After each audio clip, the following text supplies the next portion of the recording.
there are a few things I'd like to talk about. Specifically, three things, actually. First of all, welcome back. Thank you again for embarking on another journey with me. And there were three things specifically I wanted to talk about today. And the first thing I'd like to talk about, or shall I say, this is more of an update. I'd like to update you on the last experience I had, which was the experience where I heard these different voices. I had gone into that state of consciousness that I go into before leaving my body. And instead of leaving my body, I was able to hear different voices. One was a very familiar voice that I'd heard from way back when I was in my 30s, that even then I had thought that this must be a guide, but this being had a distinct Filipino accent. And the other voice that I heard speaking when I was in this state was someone by the name of Mito. And on the episode that I did, I said, well, I don't know if this being named Mito has anything to do with the experience I had when I spoke to a spirit being that was a very young Japanese girl. I don't know how old she was, but perhaps she could have been 5, 6, maybe 7 years old. And I had asked her how she had passed or how she had died.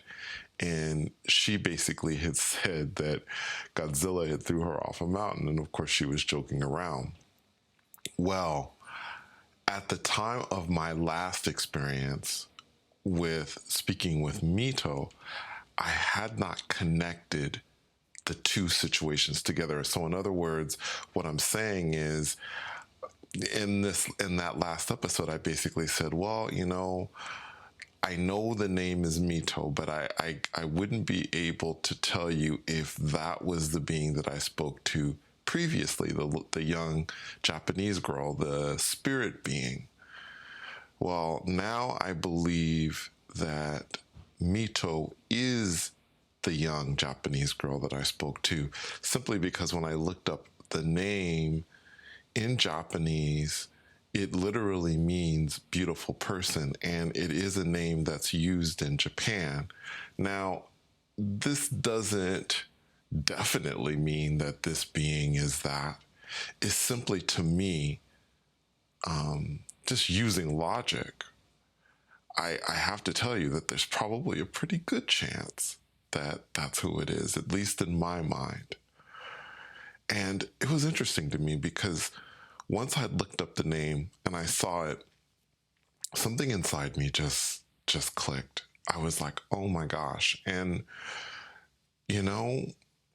it's funny with me. This is something I may have said before. For someone that has the kind of access that I have in astral projection, and I'm learning in other things, I can be a very, I would say, a person who doubts a lot of different things. And sometimes it's difficult for me, and it has been difficult for me to believe in my life unless I actually saw something and unless something actually happened to me. It was hard for me to say that I actually had faith. And so, for those of you who have been following my channel, when I was younger, that's when all this stuff started. I was about 9 years old. And when I'd first heard about astral projection, even at the age that I was at that point, at 9 years old, you believe that there could be a man in a red suit that comes down the chimney in Christmas time and gives you gifts, or you could believe that there's the tooth fairy. You have those possibilities when you're a child, which I think is beautiful. But even at that age, when I had heard about astral projection, I doubted that it was even possible. I really did. in my own mind, I was like, is this really a real thing? I don't know. So even as a kid, I did.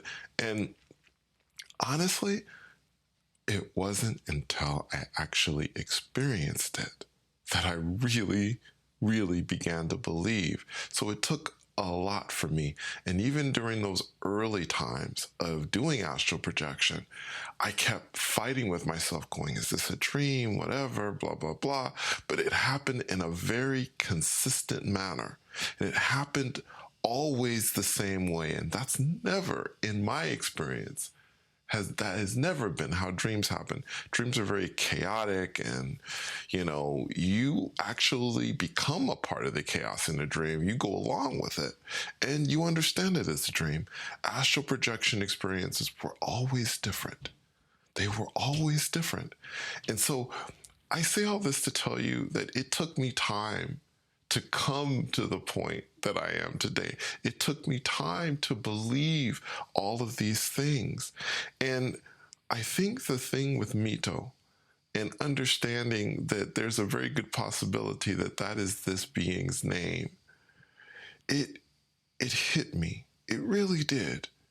Because it made me realize that I was truly given a gift.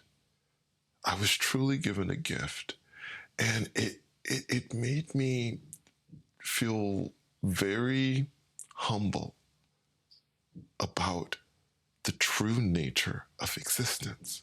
I mean, we walk around and we see the things we see, and we live our daily lives, and we work, and we deal with our families, and we go to bed, and then we get up again, and it's over, and it's over, and over, and over, and over again.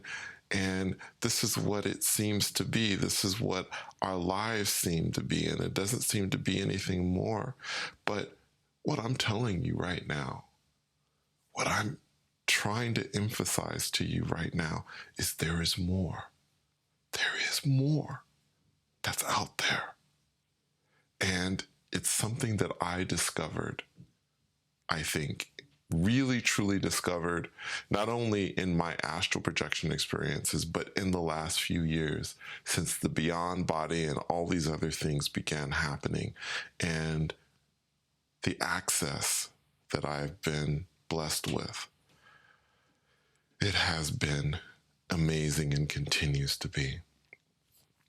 Now, the next thing I want to talk about was being grounded, and I wanted to take a few seconds with this. Now, since that last experience, which I think happened at the end of December, I haven't really had any other experiences. I'm always going to be honest about that. I really haven't been. I've almost kind of felt as if I've been grounded since then. So, I've been going in and, kind of trying to do it a little bit, and it just hasn't been happening. So for those of you who are struggling to leave your body, for those of you who are frustrated with this, just know that someone that's been doing it for 40 plus years since they were a child, even that person can have issues with leaving their body or doing anything like that. So all this means is that you go back to the basics. You meditate, you relax, you focus on your breath. You do all of those things and you continue to do those things. And eventually, I believe you will have success.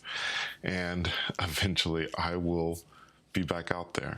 I think that this might be an issue also with my guides and them believing that right now is not the right time for me for whatever reason. I trust them. I leave it in their hands. And when I'm ready to go back out there, I'll be back out there and they'll be guiding me as always. So that's it. For the third thing I wanted to talk about, I wanted to go over an experience that I had. And it was a brief one. And this was a beyond body experience. And I sensed that familiar motion, as I always do. Now, this experience happened, by the way, back in the springtime. And it's like I say, it's a very brief kind of experience, which is why I'm including it here. So, as all of you know, when I arrive in a destination, there is darkness at first, and then that darkness lifts, and the scene, whatever that scene might be, reveals itself. And with this experience, I was in the middle of a trophy room. Trophies everywhere. There were trophies as far as my eyes could see. And I was standing kind of looking at all the trophies at a certain point, and there was also a mirror. So I could see a partial reflection of myself. Now, one of the first things I did was I picked up a trophy and I lifted it up. Now, one of the reasons why I always do this when I'm out is because I want to test things. I want to see, is this solid? Can I feel this? Is this what a trophy feels like? And in this case, it is exactly what a trophy would feel like. It felt solid, there was weight to it, so that was definitely there. Also, there was something else. I could float. I remember jumping up into the air and coming back down again very slowly. And it was almost as if there was zero gravity in whatever place I was in. Perhaps I was in space. I did, though, feel as if I had the power of flight. And as those of you who have followed, especially the beyond body experiences, you know that there are certain realities where you can fly and certain realities where you cannot. So I was able to float. I was able to pick up this trophy and hold it, and I did see a partial reflection of myself. Now, when I saw this reflection, I could see that I was wearing a white t-shirt, and I saw part of what I think was a red triangle, just the red line of a part of a red triangle. I could not see any other parts of it. Could not see my face either, so I had no idea what I looked like. Just a part of the t-shirt, and I could see a part of the triangle that was, I guess, printed on it. At one point, I decided that I was going to try and fly out and see what was outside of this trophy room. But as soon as I thought about that, the experience was over. So that was it. It was an interesting experience. As always, I really can't tell you exactly where I was, exactly what this experience meant, if it meant anything. I may have just been in a place, and in this place, I was able to float and perhaps fly, and there were trophies there. That's it. Sometimes that's the explanation to these things. It's usually just the simplest thing. There's nothing beyond it. There's nothing possibly deeper about it. That's just, it is what it is. So, anyway, those are the things I wanted to talk with you about tonight. Thank you so much for coming on another journey with me. And until next time, take care.